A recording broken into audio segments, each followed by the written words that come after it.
नमस्कार। दोपहर समाचार में आपका स्वागत है।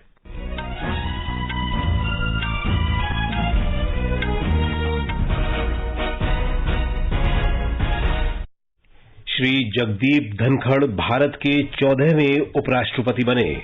राष्ट्रपति द्रौपदी मुर्मू ने राष्ट्रपति भवन में उन्हें शपथ दिलाई।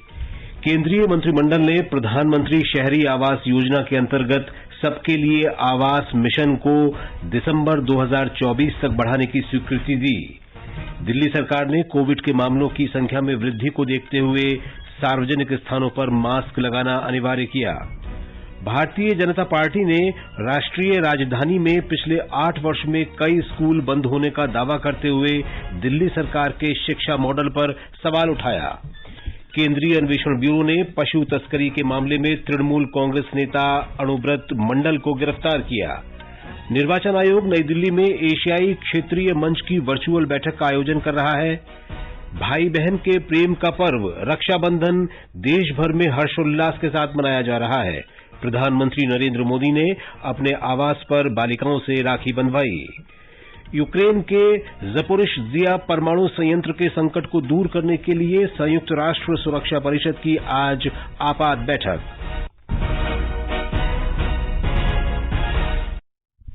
दोपहर समाचार में अतहर सईद के साथ मैं विशाल शर्मा। नवनिर्वाचित उपराष्ट्रपति जगदीप धनखड़ ने आज पद की शपथ ली। वे देश के 14वें उपराष्ट्रपति हैं। राष्ट्रपति द्रौपदी मुर्मू ने उन्हें शपथ दिलाई। मैं जगदीप धनखड़ ईश्वर की शपथ लेता हूं कि मैं विधि द्वारा स्थापित भारत के संविधान के प्रति सच्ची श्रद्धा और निष्ठा रखूंगा तथा जिस पद को मैं ग्रहण करने वाला हूं उसके कर्तव्यों का श्रद्धापूर्वक निर्वहन करूंगा। इस अवसर पर प्रधानमंत्री नरेंद्र मोदी, पूर्व राष्ट्रपति रामनाथ कोविंद, लोकसभा अध्यक्ष ओम बिरला, रक्षा मंत्री राजनाथ सिंह और कई केंद्रीय मंत्री राष्ट्रपति भवन में उपस्थित थे। शपथ ग्रहण से पहले आज सुबह श्री धनखड़ ने राजघाट पर राष्ट्रपिता महात्मा गांधी को श्रद्धांजलि अर्पित की। उन्होंने गांधी स्मारक पर पुष्पमाला चढ़ाई और समाधि को नमन किया। श्री धनखड़ 6 अगस्त को उपराष्ट्रपति चुने गए थे। उन्हें 74.36% मत मिले। उन्होंने विपक्ष की उम्मीदवार मार्गरेट अल्वा को हराया था। श्री धनखड़ को 2019 में पश्चिम बंगाल का राज्यपाल नियुक्त किया गया था। राष्ट्रीय जनतांत्रिक गठबंधन एनडीए द्वारा उपराष्ट्रपति का उम्मीदवार घोषित होने के बाद उन्होंने 17 जुलाई को राज्यपाल के पद से इस्तीफा दे दिया था। केंद्रीय मंत्रिमंडल ने प्रधानमंत्री शहरी आवास योजना के अंतर्गत सबके लिए आवास मिशन 31 दिसंबर 2024 तक जारी रखने की स्वीकृति दे दी है।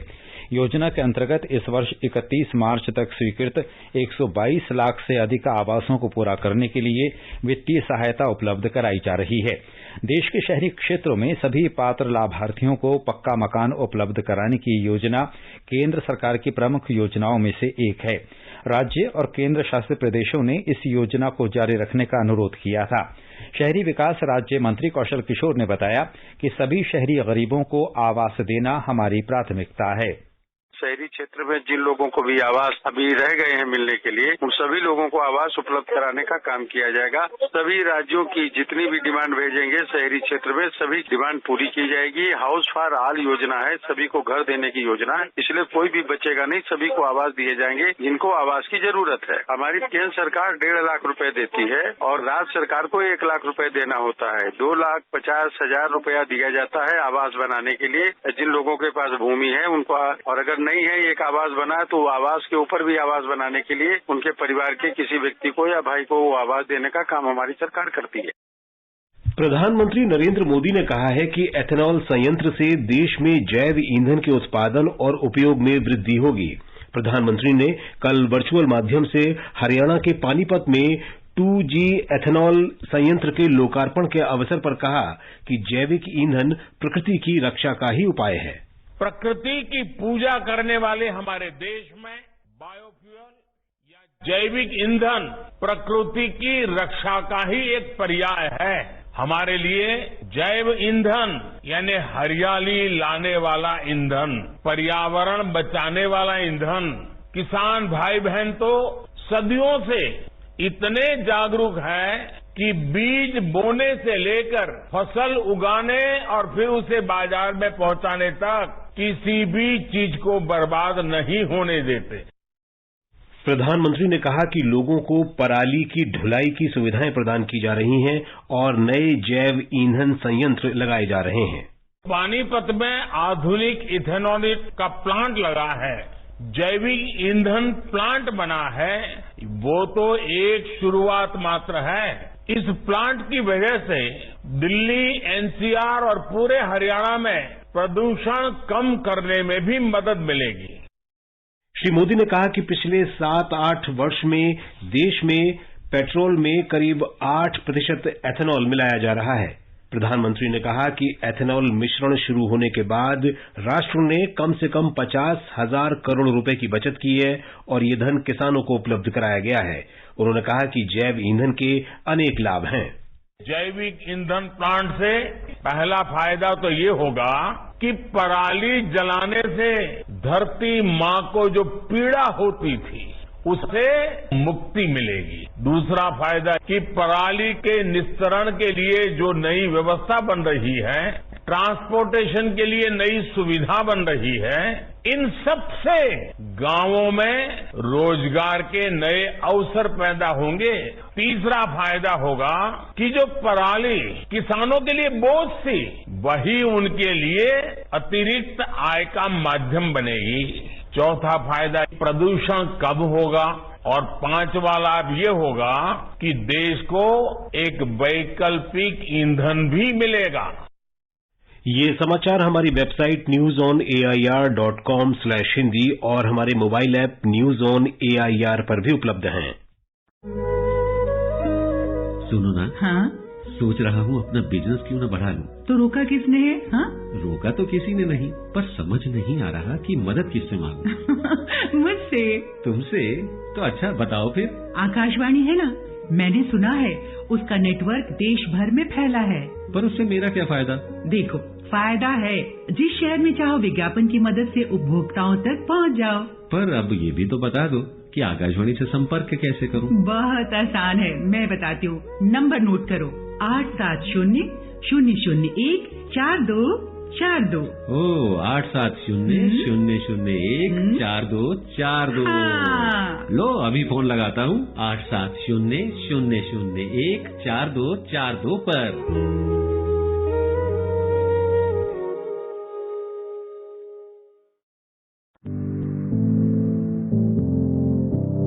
कंपटीशन की अगर आप कर रहे हैं तैयारी, तो उनके लिए ऑल इंडिया रेडियो पर हम लाए हैं अभ्यास, एक ऐसा कार्यक्रम जिसमें आप पूछेंगे सवाल व्हाट्सएप नंबर 9289094044 पर, या फिर ईमेल करेंगे abhyas.airnews@gmail.com पर, और हमारे विशेषज्ञ देंगे इसका जवाब। आपका अभ्यास हमारा प्रयास।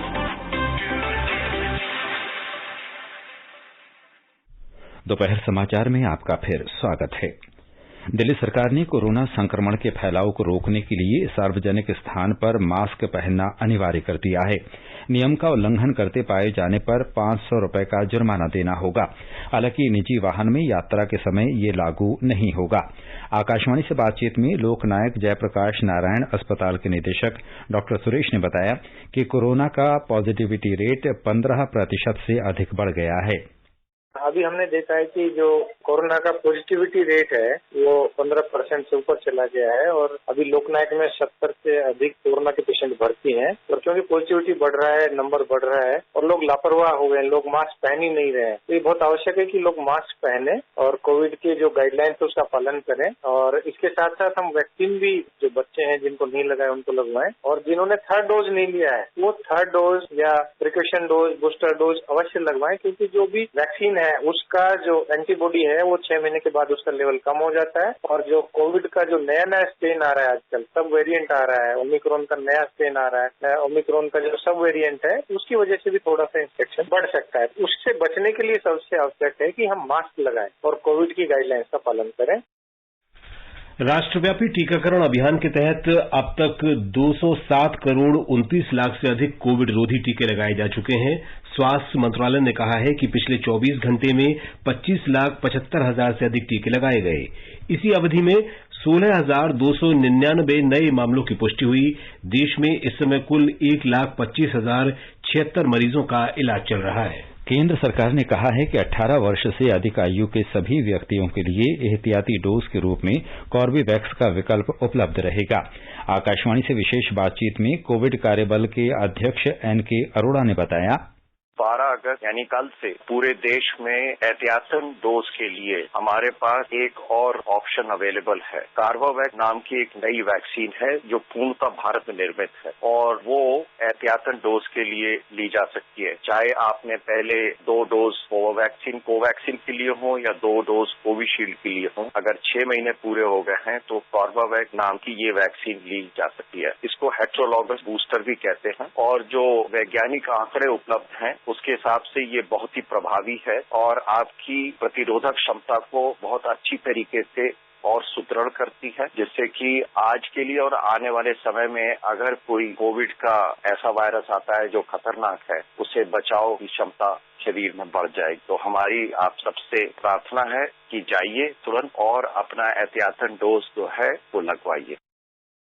भारतीय जनता पार्टी ने दिल्ली सरकार के शिक्षा मॉडल पर सवाल उठाते हुए कहा है कि राजधानी में पिछले 8 वर्षों से कई स्कूल बंद हो गए हैं।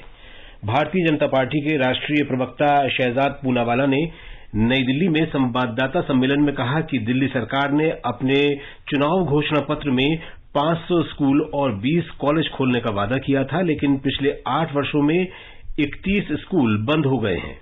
इन्होंने वादा किया था 500 स्कूल खुलेंगे और 20 नई कॉलेजेस का।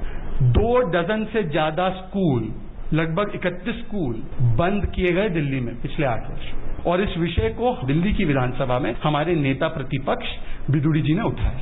दिल्ली के इस 1027 स्कूल्स में 700 स्कूल ऐसे हैं जिनमें 11वीं और 12वीं में साइंस और कॉमर्स ही नहीं। पढ़ेंगे क्या बच्चे?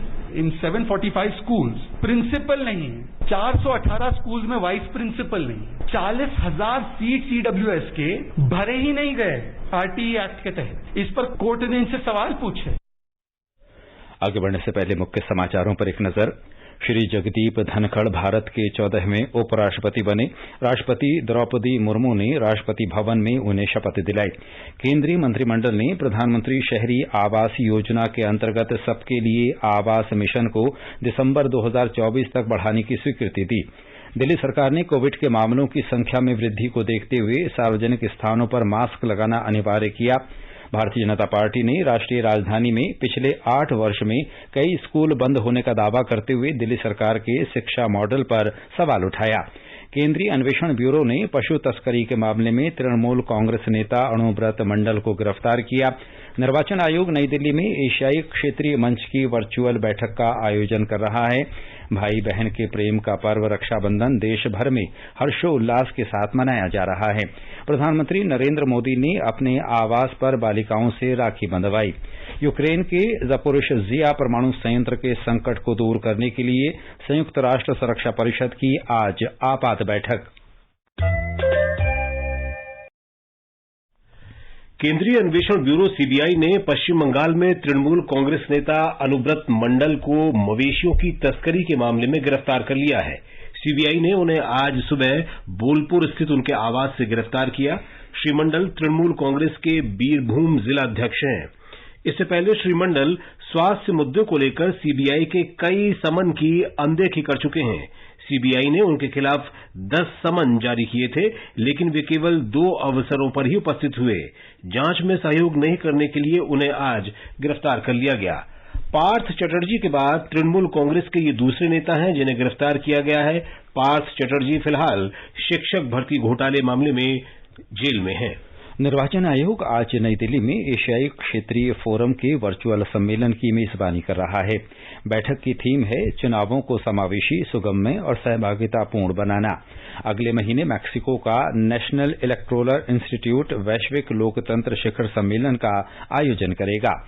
इस वैश्विक सम्मेलन और क्षेत्रीय फोरम की बैठक का उद्देश्य अंतर्राष्ट्रीय संगठनों और विश्व भर की चुनावी संस्थाओं के बीच तालमेल बढ़ाना और चुनावी लोकतंत्र को मजबूत करना है।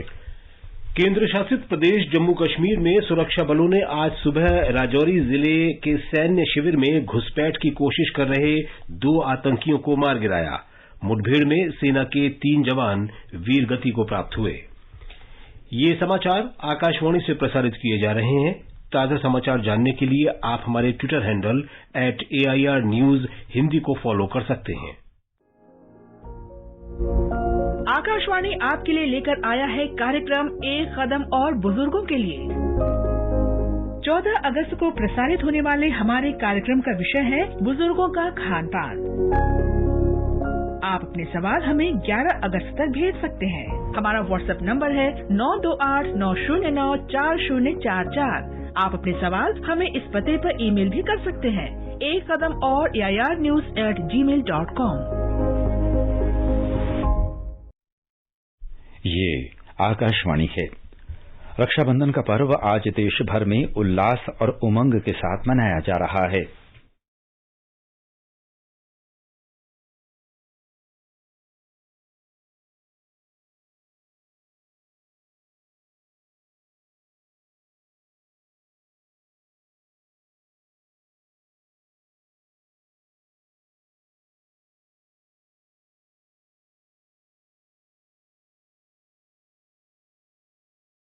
पर बहनें अपने भाइयों की कलाई पर राखी बंधवाकर उनकी सुख समृद्धि और आरोग्य की कामना करती हैं और भाई उनकी रक्षा का वचन देते हैं।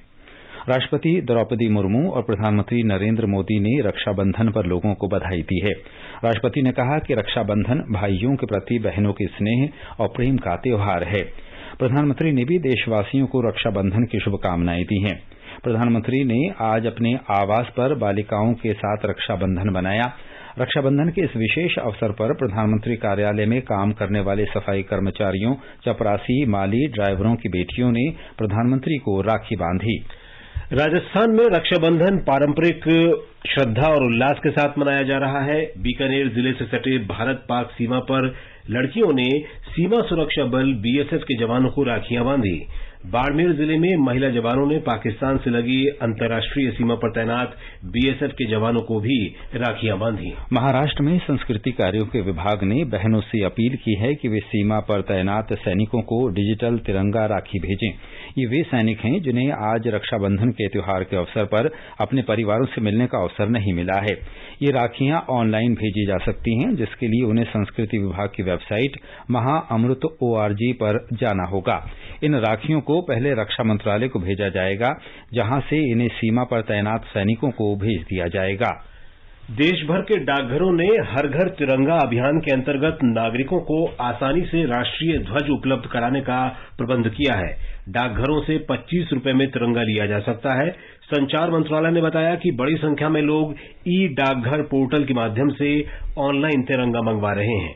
डाक विभाग देश भर में किसी भी पते पर बिना किसी शुल्क के तिरंगा पहुंचा रहा है। मंत्रालय ने समय पर प्राप्ति सुनिश्चित करने के लिए नागरिकों से 12 अगस्त की मध्यरात्रि से पहले ऑनलाइन ऑर्डर देने का अनुरोध किया है। अब हर घर की छत पर शान से फहरेगा तिरंगा, गुनगुनाए जाएंगे नव विकास के गीत, आन बान शान का प्रतीक राष्ट्रध्वज तिरंगा। आइए आजादी के अमृत महोत्सव के पावन अवसर पर इस स्वाधीनता दिवस हर घर फहराते हैं तिरंगा और लेते हैं भव्य और सशक्त भारत के निर्माण का संकल्प। आइए हर घर फहराएं तिरंगा।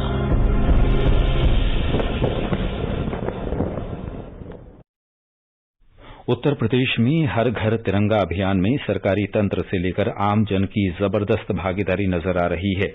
एक रिपोर्ट। प्रदेश के सभी शहरों में, गांव में, स्कूलों में, सरकारी दफ्तरों में विभिन्न कार्यक्रम आयोजित किए जा रहे हैं। सबसे ज्यादा उत्साह युवाओं और बच्चों में नजर आ रहा है, जो तरह तरह की तिरंगा यात्राएं निकालकर इस अभियान में अपनी सहभागिता प्रदर्शित कर रहे हैं। तमाम राजनीतिक दलों के कार्यकर्ता, विशेष तौर पर सत्तारूढ़ भारतीय जनता पार्टी के सभी नेता, सांसद, विधायक और मंत्री अपने अपने क्षेत्रों में लगातार तिरंगा यात्राएं निकाल रहे हैं। प्रदेश के उप मुख्यमंत्री और ग्रामीण विकास मंत्री केशव प्रसाद मौर्य ने आकाशवाणी समाचार के साथ विशेष बातचीत में बताया, ग्राम विकास विभाग के माध्यम से हम लोग गांव-गांव में अमृत सरोवर, जो माननीय प्रधानमंत्री श्री नरेंद्र मोदी जी के मार्गदर्शन में बनाने का काम चल रहा है, हर लोकसभा में 75 की संख्या में बनाएंगे। उत्तर प्रदेश में 6000 बना रहे हैं। इसके 20% अमृत सरोवरों का निर्माण का कार्य हम 15 अगस्त से पहले लगभग पूरा कर ले रहे हैं और 20% से अधिक सरोवरों के किनारे पूरे गांव और क्षेत्र के लोग एकत्र होकर के 15 अगस्त का स्वतंत्रता दिवस का उत्सव मनाएंगे। और सबसे मैं अपील करता हूं आकाशवाणी के माध्यम से कि आप सब अपने घरों में राष्ट्रीय ध्वज लहराएं। लखनऊ से सुशील चंद्र तिवारी। यूक्रेन के ज़पोरिज़िया परमाणु संयंत्र के संकट को दूर करने के लिए संयुक्त राष्ट्र सुरक्षा परिषद की आज आपात बैठक होगी। यूक्रेन और रूस ने विद्युत संयंत्र पर बमबारी करने के लिए एक दूसरे पर आरोप लगाया है। न्यूयॉर्क में संयुक्त राष्ट्र मुख्यालय के राजनयिक सूत्रों ने बताया है कि रूस के अनुरोध पर 15 सदस्य देशों की सुरक्षा परिषद की बैठक आयोजित हो रही है। इस बीच पूर्वी यूक्रेन के शहर पिस्की के आसपास भारी गोलाबारी हुई है। रूस ने डोनबास प्रांत के सभी औद्योगिक प्रतिष्ठानों पर कब्जा करने का अभियान शुरू किया है। आजादी का अमृत महोत्सव के अंतर्गत आइए अब सुनते हैं आकाशवाणी की विशेष प्रस्तुति आजादी का सफर। आजादी का अमृत महोत्सव।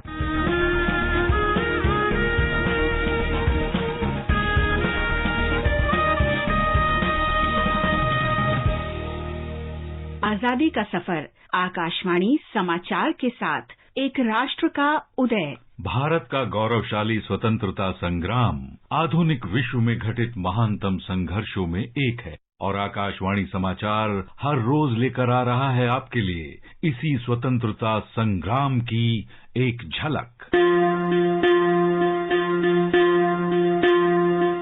आज की कड़ी में हम महान स्वतंत्रता सेनानी खुदीराम बोस को श्रद्धांजलि अर्पित कर रहे हैं, जिन्हें ब्रिटिश सरकार ने 11 अगस्त 1908 को फांसी दी थी। उस समय उनकी उम्र केवल 18 वर्ष थी। भारतीय स्वतंत्रता संग्राम के इतिहास में स्वतंत्रता की वेदी पर प्राण न्यौछावर करने वाले वे सबसे कम आयु के शहीद थे।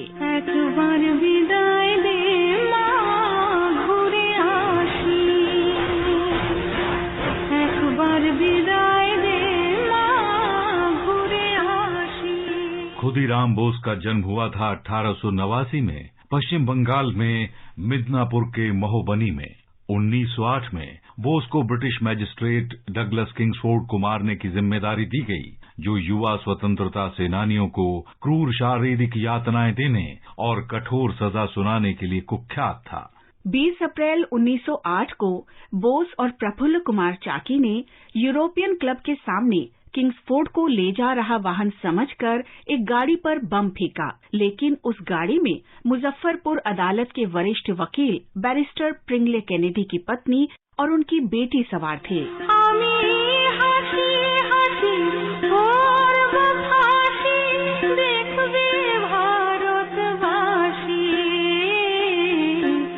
इस हमले की खबर पूरे शहर में फैल गई और दोनों को पकड़ने के लिए कलकत्ता पुलिस को बुलाया गया। खुदीराम बोस को वाइनी रेलवे स्टेशन से पकड़ा गया, जहां वो 25 किलोमीटर पैदल चलकर हमले की अगली सुबह पहुंचे थे।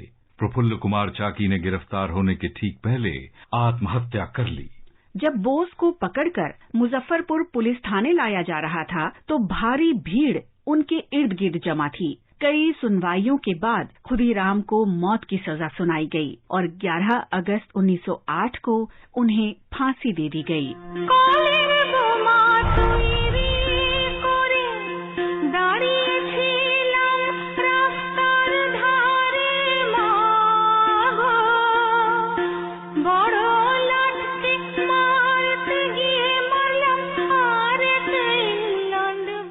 खुदीराम बोस में देशभक्ति का जज्बा इतना गहरा था कि फांसी के तख्ते पर चढ़ते समय भी उनके होठों पर मुस्कुराहट थी। जब उनके पार्थिव शरीर को निकालकर ले जाया जा रहा था तो भारी भीड़ रास्ते में दोनों तरफ खड़ी थी। लोग फूल बरसा रहे थे, मानो देश की आजादी के लिए किए गए सर्वोच्च बलिदान की मौन सराहना कर रहे हों।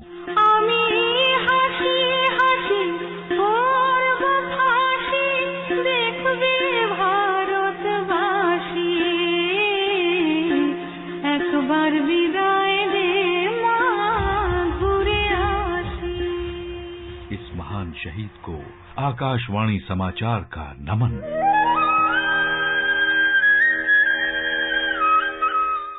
आज हम राष्ट्रवादी राम कल्याण को भी याद कर रहे हैं, जो 11 अगस्त 1947 को शहीद हुए थे।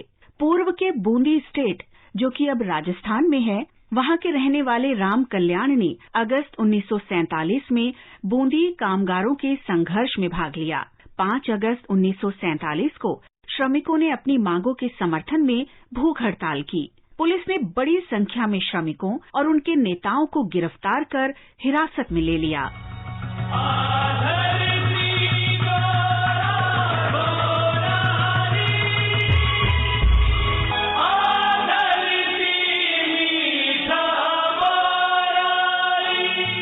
बाकी कामगारों ने जन समर्थन और सहयोग से अपना संघर्ष जारी रखा और 11 अगस्त 1942 को एक विशाल रैली निकाली।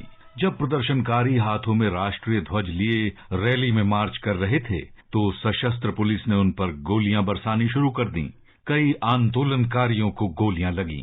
राम कल्याण के सीने में कई गोलियां लगी और उसी दिन उनकी मौत हो गई। स्वदेश की माटी के इस बहादुर बेटे को हमारा नमन।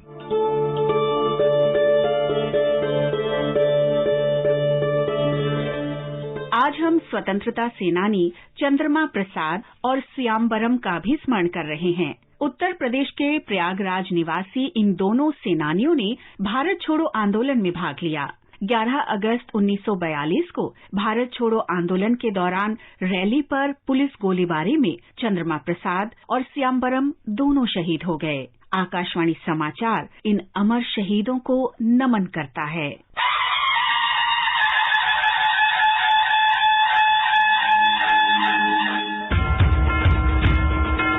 आज हम शहीद बिसराम राउत को भी याद कर रहे हैं, जिन्होंने 1857 में आजादी की पहली लड़ाई में भाग लिया। एक मुठभेड़ में उन्हें पकड़ लिया गया। उन पर विद्रोह करने और लोगों को भड़काने का मुकदमा चलाया गया और कठोर परिश्रम के साथ आजीवन कारावास की सजा दी गई। उन्हें अंडमान द्वीप भेज दिया गया। वहां हिरासत में ही 11 अगस्त 1859 को उनकी मृत्यु हो गई। इस महान देशभक्त को हमारा नमन।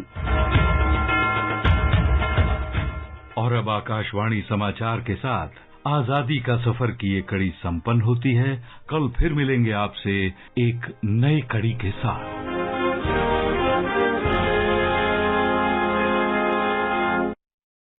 और अब मौसम। राष्ट्रीय राजधानी दिल्ली, मुंबई, चेन्नई और कोलकाता में बादल छाए रहेंगे। दिल्ली और चेन्नई में हल्की वर्षा, मुंबई में सामान्य वर्षा और कोलकाता में तेज वर्षा होने का अनुमान है।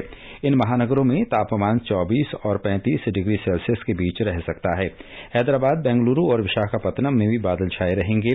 हल्की वर्षा या गरज के साथ बौछारें पड़ सकती हैं।